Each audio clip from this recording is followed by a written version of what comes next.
ચેકિંગમાં તથા અન્ય પકડ વોરંટમાં પકડવાનો બાકી આરોપી ઝડપાયો।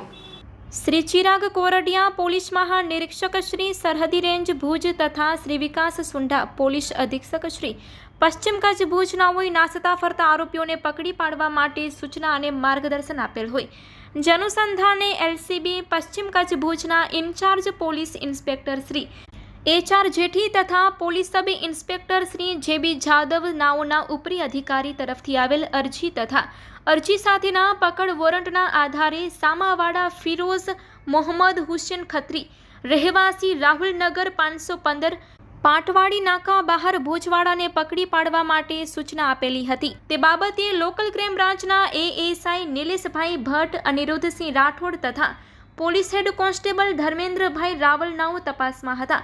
તે સમય દરમિયાન હ્યુમન સોર્સિસ આધારે માહિતી મેળવી મજકૂર ઇસમને પકડી વોરંટની બજાવણી કરી કાયદેસરની કાર્યવાહી હાથ ધરવામાં આવેલ છે। આરોપી છે ફિરોઝ મોહમ્મદ હુસેન ખત્રી, રહેવાસી રાહુલનગર 515 પાટવાડી નાકા બહાર ભુજ। આ આરોપીને પકડી પાડવામાં આવ્યો છે।